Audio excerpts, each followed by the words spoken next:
Thank you, Gail. That was so nice. I appreciate it. And hopefully I can live up to that introduction. And thank you all so much. I'm sorry they closed the curtains because I kind of thought if you get bored, you can look out at the Campanile and everything, but hopefully this will be interesting enough. This is, as you probably all know, San Francisco Climate Week. And so it's been a busy week, and I don't know if it's a good thing or a bad thing, but it's been a really interesting week of conversations that even as I was working on what I would talk about today, a lot of the conversations I've been having come up. So hopefully it will still be coherent and clear. I thought I would start just to give a quick introduction to the Center for Law, Energy, and the Environment, and a little bit about who we are. So UC Berkeley is home to, as I've heard, different numbers, but I think well over 100 centers and institutes, and each one is a unique, special snowflake. But we are all sort of sit in this interesting space, I think, where we really are trying to bridge from the work that's happening at the university out into the local community, to state government, to international government, to policy and practitioners. So CLEE really sits as this intersection between policy and implementation on issues related to energy, climate, environment. We work across a number of areas, and despite our situation and our location in the law school, we are quite interdisciplinary. So myself, I am not an attorney. I've worked with a lot of attorneys, and I still do, but we have a staff that includes attorneys, but also scientists, economists, public policy professionals. And so we really try to bring that together to think about how do we tackle implementation of problems. We also do spend a lot of time supporting the energy and environmental law curriculum at the law school, providing research opportunities for law students and students across campus and others to do that as well. To give a sense of the breadth of our work, and this is a little sneak peek, we're finally updating after I think probably over a decade our website of the kind of work we do, just to give a sense of kind of where do we sit. So we work across a range of climate and environmental issues. We until just recently talked about our work in 4 buckets: climate, water, land use, and oceans. And as we just reflected, climate became an umbrella for almost everything that we are doing. So even our water work is really about how are we building resilience in the face of the increasing stresses and strain on the water system. But we are doing work on transportation, climate risk and finance, climate equity, looking at the energy transition, resilient communities, sustainable water. We have a very large body of work working between California and China, but a number of other international collaborations. And then, like all good policy places, we have a nice catch-all for emerging topics. And so within that, for instance, right now we're doing work gubernatorial candidate education on climate and energy and environmental issues. So that's really a little bit about CLEE. We have a staff of about 35. And we also administer an AmeriCorps program where we have 27 young recent graduates that are working out in rural communities throughout California, and I'll talk about that a little bit at the very end. I know this group is not entirely California focused. I would say our work spans from a very local California, like rural community, state, some federal and international work, but I think a large body sort of core of our work does sit here in California, and so I thought just giving a little context about where we are and sort of how we're thinking about implementation and the challenges that we're facing. And I'll say I've worked on California climate policy now for over 20 years. My first role was helping work on the state's greenhouse gas emission standards for passenger vehicles. That was the first big thing the state did, first big action in the US, and I worked in an advocacy organization while that was happening. And so sort of sat in this space for a long time, and I think I'm having probably at this moment in my career one of the biggest sort of stop, pause, and reflect moments on where are we, where have we succeeded, and where are we not. And so I think today what I'll talk about is a little bit of how we're trying to grapple with how do we take these next steps on where we are. So California established its 2020 emission reduction target, the AB 32 target, we call it, Global Warming Solutions Act of 2006, which was to get back to 1990 emissions by 2020. The state did that 6 years ahead of schedule and did it in 2014. And this was primarily due to rapid rollout of renewable energy and really knocking that out of the park. Since then, our emission reductions have really slowed down quite a bit. And you can see our future targets, so 40% below 1990 levels by 2030. And actually by 2045, we should be at about carbon neutrality. So this one shows 85% below 1990 levels. And that would be where we would sort of balance it out to get to neutrality. But getting to these, as you can see, the slope of that emissions that we need to do, the reductions we need to do to get to those later targets, it's much steeper. And it's much harder. We're at the part of the curve that is really hard. Where we've really struggled is to reduce transportation emissions. So we have very high electric vehicle sales in California, but we still have people driving really, really far. We have unaffordable, inaccessible housing, and so we have these massive commutes. We don't have adequate transit, walkability, bikeability, sort of alternatives. We also know that to meet our targets, we need to electrify. This includes our buildings, transportation. So this gets to working at a scale that is not putting up a large renewable energy project, and I'm not going to suggest that's easy because I'm sure any developer will tell me it is not. But when you start talking about how do we get people all into different kinds of cars, how do we get everyone's house electrified, and we get people to have heat pumps and induction stoves and all, that is very, very hard. And so we're at a point right now where we have a lot of work ahead of us. And that's happening while we have got federal rollback of state authorities. So we have had the federal government, one is trying to repeal the endangerment finding, so trying to repeal the finding that says that we should be regulating climate change under the Clean Air Act, which is what has given California the authority to do what it does. We have seen them directly attack California's authority to set its own vehicle emission standards, which actually is not just something we need for climate change. The state has the worst air quality in the nation, and they're taking that authority, trying to take that authority away. And, of course, rollback of federal funding. So, so that is a lot of hostility coming at California and other states and cities. At the same time, we have a lot happening inside California that is destabilizing to the progress we're making. So we have real challenges around affordability, livability, and equity concerns. So California has the highest poverty rate in the nation. I think we just tied or surpassed Louisiana. We have great income inequality. I think there are only 8 states that have more span between the top 10 and the lowest 10 earners in the state. And we are seeing the highest earners rate of income increase at a much faster rate than the lowest income earners. So we're seeing that gap grow. And this is all causing a lot of destabilization in the ambition the state has had. And I don't think California is unique in this regard. We are seeing, of course, affordability concerns across the nation and really around the world. And so California really is at a moment right now where we need to reflect on what do we need to do to reduce our emissions, and how do we make this work for people and businesses and communities, and really think about what's next. And so I think I look at what we've done over the last 20 years. We have built on the success that we have done, which is if you look, California's greatest success is thinking about what we did with vehicle emissions, just to get smog-forming emissions reduced, that ultimately became federal standards. That was, not easy, and I'm sure if you talk to someone, 60 years ago, that was not easy, but we were putting catalytic converters on cars. We were putting evaporative controls on cars, and we're now talking about really transforming an energy and environment and a system and communities in ways that I think we haven't tried to do in maybe ever. And so I think this is a really important moment in California's climate journey, but really anyone who's trying to tackle these problems. I also just want to make the case, and I often find myself doing this when I'm outside of California, of sort of why California matters. A lot of people like to dismiss California or be like, oh, you guys are going to be fine.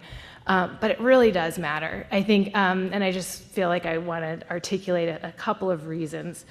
One, California is an environmental leader, and this photo here is a picture of some California leaders with other subnational leaders with a group that formed back when, in the Brown administration actually, when we were seeing the US pull back from international agreements. And this is a coalition now of over 270 states and cities around the world that are committed to deep emission reductions by the middle of the century. This started about, I think, probably almost 10 years ago, still going strong, working together and collaborating. And this really came out of leadership from California. And that's just one example of many. California is, and everyone likes to talk about it, and I think I got a press release from Governor Newsom when California became the 4th largest economy in the world. We're the 4th, we're the 5th, we're a huge economy, so that's important, really big. We're the most populous state in the nation. We are very innovative. I think that comes with, obviously, with technology, but also with regulation and how we think about approaching problems. And the state is committed. You see strong commitment in trying to figure out how to tackle these problems. And I think it's wavering a bit, but there has generally been strong bipartisan support for leadership in California. And so I think that is another reason why California really matters, is we do have an opportunity to tap into that bipartisan kind of support. Okay, so now I'll talk to a little bit about how we think about getting to implementation, and I sort of thought about different buckets that we put this into, and I'm going to focus primarily on the first, but it's sort of the why. Like, why do we need to take this action? And I'll talk in this a little bit about some work we've been doing more recently, which is really to try to bring this down to a personal level and understand, like, for households, for businesses, for workers, like, why do we need to be addressing this? And so we've started to do that work looking at costs, and so I'll share a little bit about that. The next is really this how question. Okay, so now we know we need to do it. We have these goals. We have these targets. How are we actually going to do it? And we've done this.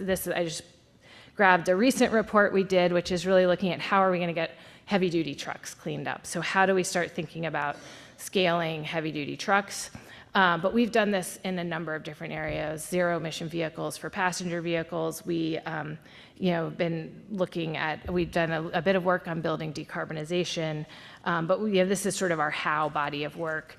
And then we have a lot of work of thinking about, okay, then how do we take that and replicate and scale it? So like I said, I'll give some more recent work on this costs of climate change and really thinking about how we're linking climate impacts to the case for action. But then I'll talk a bit about how we sort of dive in on the how side, especially translating some of this cost work. And then I'll talk a little bit about some of our scaling efforts. So I'll start with I'm going to start with 3 slides that I think in the past have been how we've tried to make the case for why we should do this. And I'll start by saying California has a really exceptional commitment to science and research.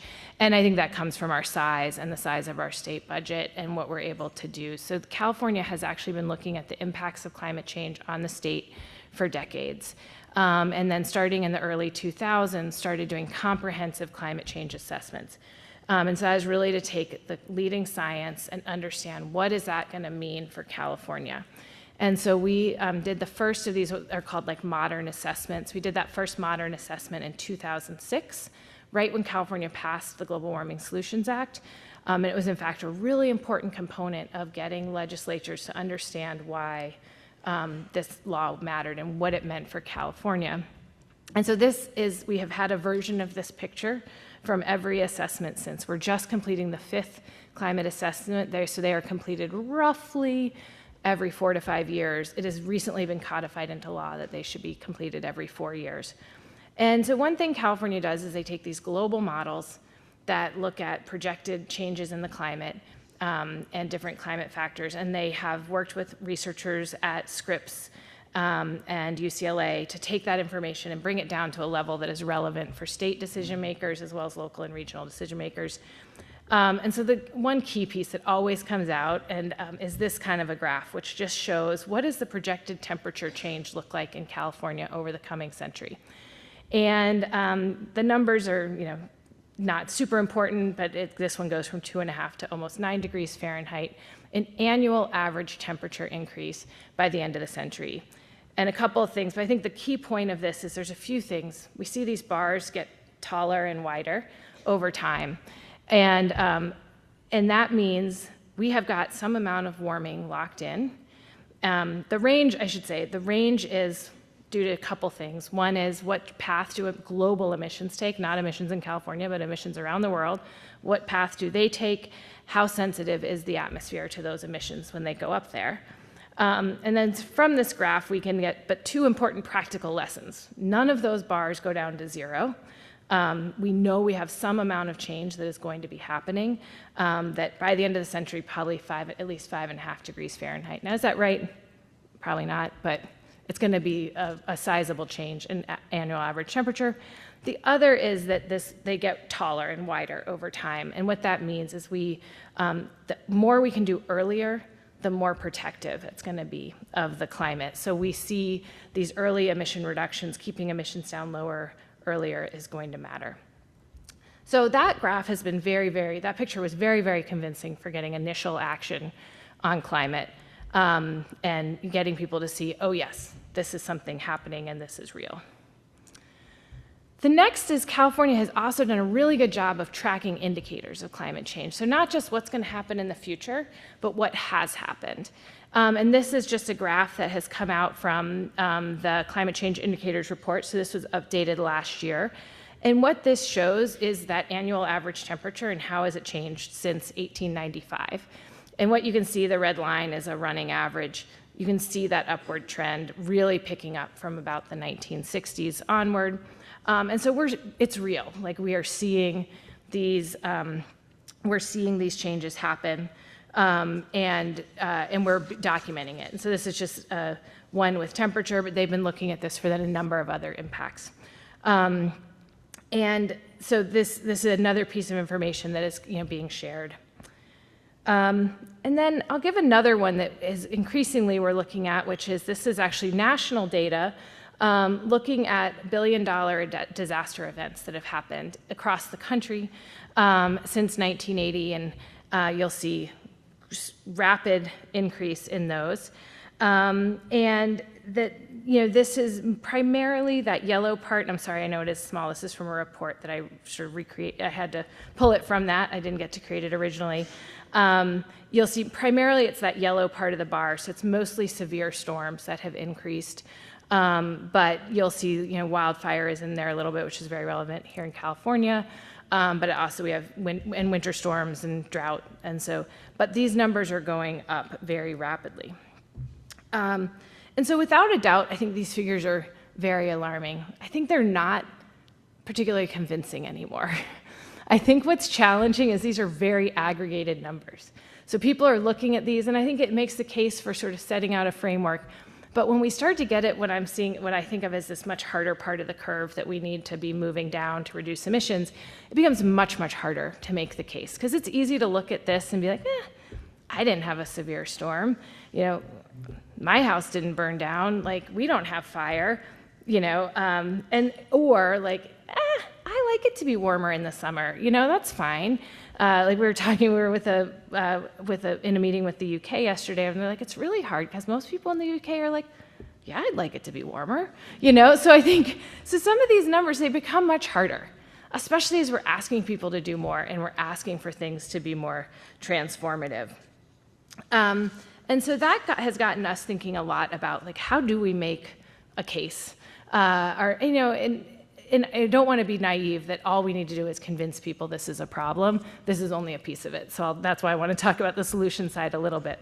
But that got us looking at the costs of climate change. And can we take these really very aggregated numbers, like a $118 billion disaster, and start to break that down? And like, what do we say? What do we know right now about what that means and how that shows up in people's day-to-day lives? And so basically, what we did this fall was we actually just got a very small grant and did a very rapid turnaround project where we just looked at all available literature and said, what is it saying about how costs are showing up for people? So how is it showing up in households and businesses? To the extent we could, we wanted to do it in California, but we also looked at national studies as well to understand that. And it shows up it sort of falls into 4 categories. Direct costs, so these are the direct damages. So that's when you hear about a huge disaster. That is often calculating the infrastructure damage that happened from, maybe it's the value of all the homes that burned in a fire or, were flooded in a hurricane. But it also can be some direct damages, obviously, to health. There's indirect costs. So these are the indirect costs that arise due to disruptions in supply chain and markets. So for instance, if there is a massive storm where most coffee comes from, we often, we'll see coffee prices go up. It's not a climate crisis, but we are seeing gas prices go up because there's disruption over in the Strait of Hormuz. So that's an indirect cost. There are risk mitigation costs. So we are now starting to see the cost of addressing these risks showing up. And this probably the easiest example I'll talk a little bit about is how it's showing up in utility bills here in California for wildfire mitigation. And then there are always these intangible sort of non-market costs that also come up. To give an example of this, so in 2018, California wildfires caused the estimate is about $150 billion in damage to the state. That's about 1.5% of the state's gross domestic product. Of that, only about 20% was direct capital losses. About 22% of it was health costs. And then the remaining was mostly indirect costs that were affected, that showed up. So I'll break this down a little bit more from the work that we did to sort of say how is it showing up in costs to households. So first, one thing we did learn from doing this work, and I found this statistic was really staggering, which is the average American born in 2024 can expect to pay between $500,000 and $1 million over their lifetime in climate-related costs. So that's for an individual. We also looked at, there have been studies that have been trying to characterize, again, this one maybe doesn't show up as much other than we are all talking about inflation a lot. I think if you asked people what the inflation rate is, they might not be able to tell you. But we do know that you can attribute increasing global inflation between 0.32 and 1.18 points per year is attributable to climate change costs. If you separate out food and inflation of food prices, that contribution of climate change is even higher. And I didn't put it in this presentation, but we did look at a couple of specific commodities. Oranges is one, coffee and chocolate. Those are all 3 that have been really looked at closely because they're quite geographically specific, and they are commodities that are well tracked. So I also mentioned in California, and I should say this is a number specific to California, as we've been grappling here with electricity costs and the high costs of electricity. Obviously, if we are looking for people to electrify, you don't want the cost of electricity going up at the same time. And electricity has been going up much faster than the rate of inflation. And so the California Public Utilities Commission did a study last year to look at how are wildfire costs showing up in utility bills. So for the 4 investor-owned utilities in California, so that covers PG&E, San Diego Gas and Electric, and now I'm trying to remember all of them. SMUD's municipal. We're going to say the investor-owned utilities for now. It's anywhere from 7 to 13% of the average customer's bill is attributable to both wildfire mitigation costs and recovery costs because the utilities are liable for those wildfire damages. And this is specific to how California law works, where the utilities are on the hook for any fire that their equipment has caused. Again, this is a California number. Homeowners insurance premiums have risen 23% between 2017 and 2022. And if you think about this as your cost of your monthly payment, in the 2000s and early 2010s, insurance was about 7 to 8% of mortgage costs on average in California, and it's now over 20% of a mortgage cost. So if you're just even thinking about home ownership or home affordability, this is having a huge impact on the ability to afford a home. That is if you're in a place where you can get insurance. And if you are not, then you're looking at paying into the FAIR plan, the plan of last resort. And then finally, there are a number of ways that we have been able to quantify the direct impacts on health of climate change, and probably one of the best studied is the cost of wildfire smoke exposure. So this is the costs that then lead to exacerbated asthma and other types of health impacts. And this does not mean you're proximate to a fire necessarily. This happens also downstream. We have definitely get impacted here in the Bay Area from fires that happen up in the Sierra Nevada, but we've seen smoke travel much farther distances across state boundaries. Same has happened in the eastern United States and in other parts of the world. Another area that we found a lot of information was actually really looking at the effect of climate and cost to workers.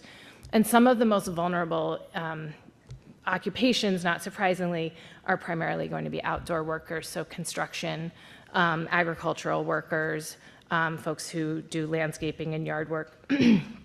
And what we found, and there's been a lot of really good work that was done around the 2025 Los Angeles wildfires, that local workers and businesses lost almost $300 million in wages over the course of that fire. So that's really a direct wage loss. And then if you count from that also then the lost revenue to businesses at that time, as well as lost then tax revenue for the local government, et cetera.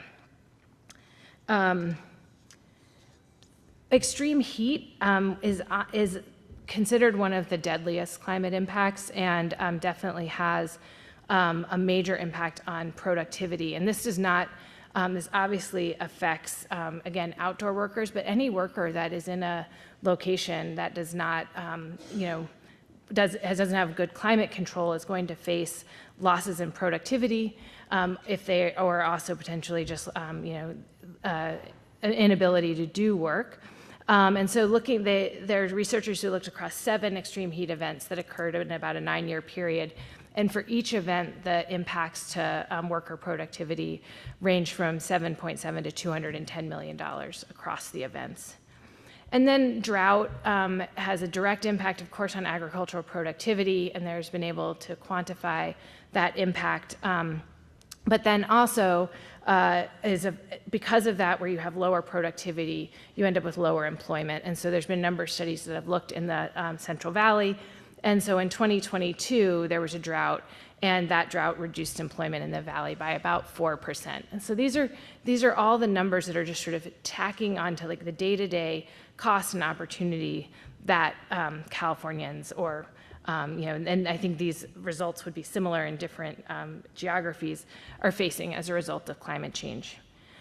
So that's a snapshot. There's a lot more pieces of information that we've looked at in that report, and even just in doing this, and we are going to continue this work in the coming year, coming months, starting next month with a new contract with the California Air Resources Board.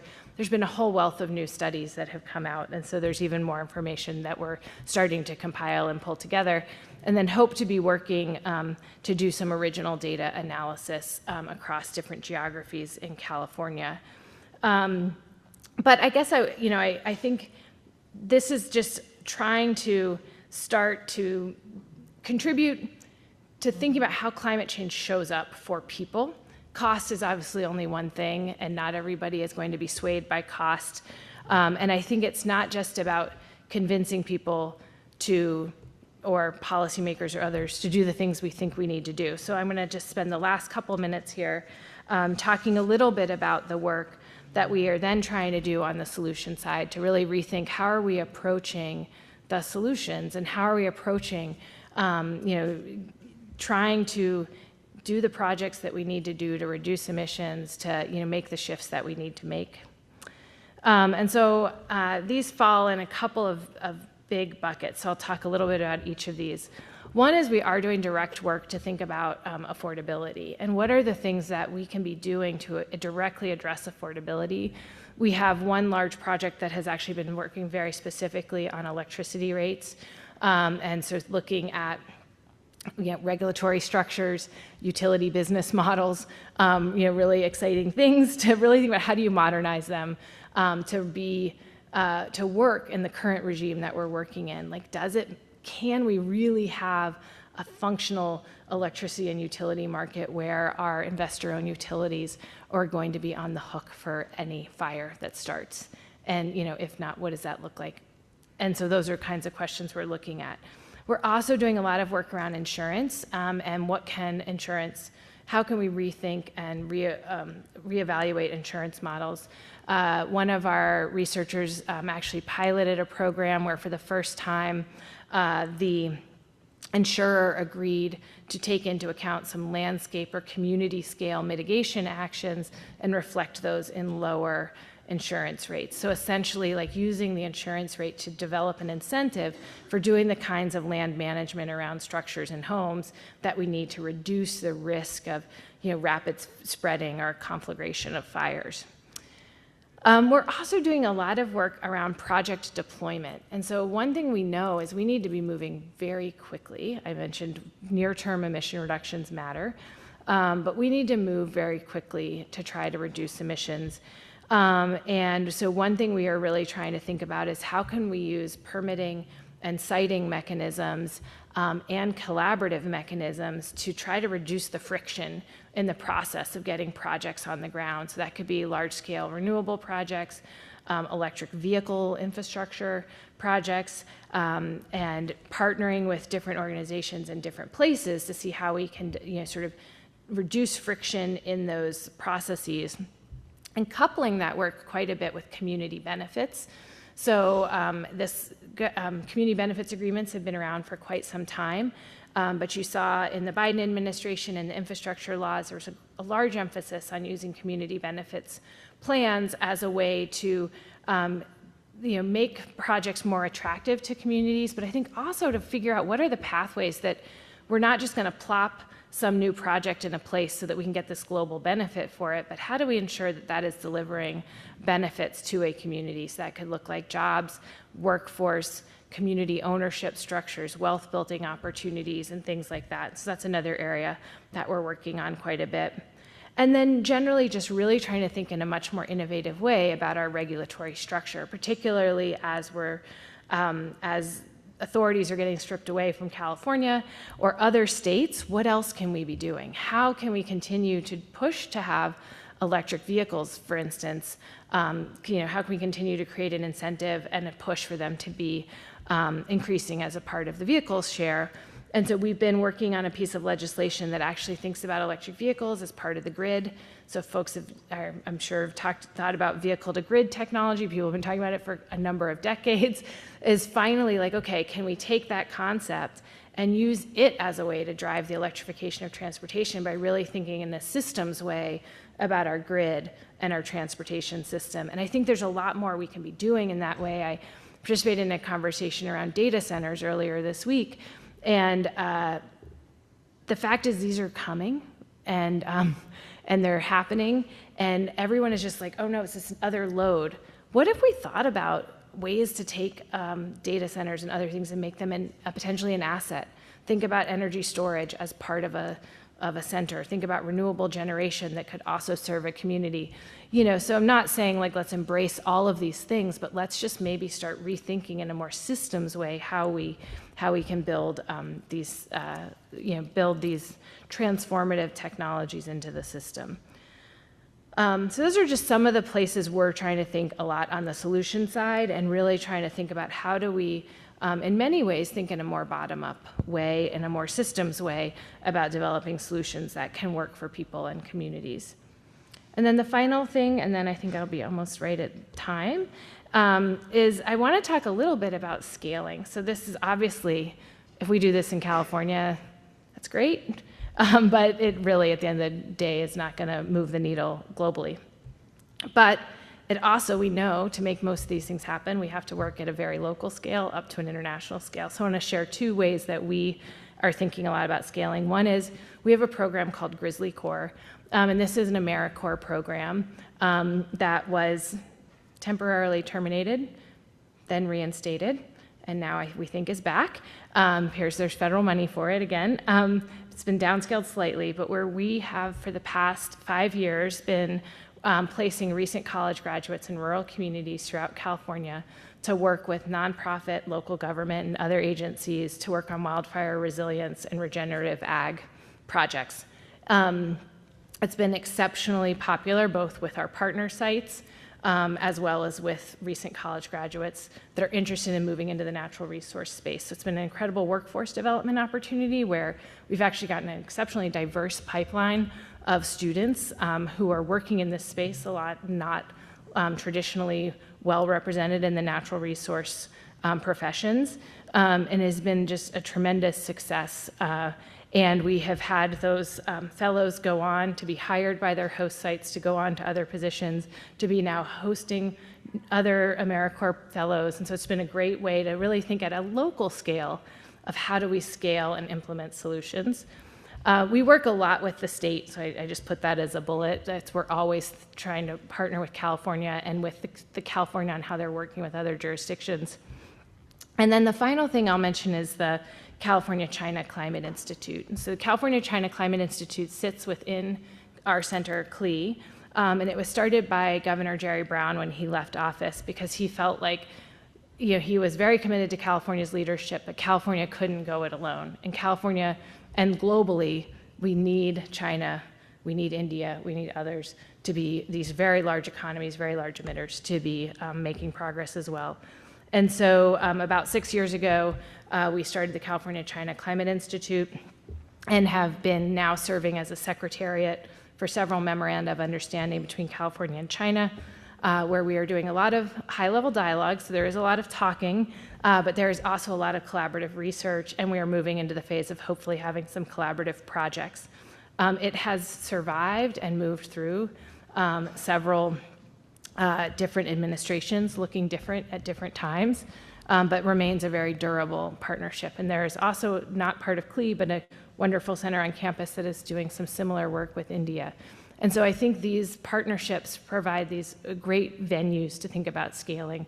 There's other partnerships with other states that we are also, like the U.S. Climate Alliance and others, to think about how we continue to move this work, especially because I think even in the near term, but probably for the next 5 to 10 years, we're going to need subnational governments, that's states and cities, in the United States to really be taking the lead on this. Because even if the United States federal government decides to rejoin the international collaborations, there's going to be a lot of rebuilding that's going to need to happen, whether that is in the regulatory structures, but even just from a staffing perspective. So I think as the states are continuing to move ahead and do this work, the hope is that we're not only building the regulatory and policy building blocks to continue to move this work forward, but we're hopefully incubating the professional staff and the people that we're going to need to do it.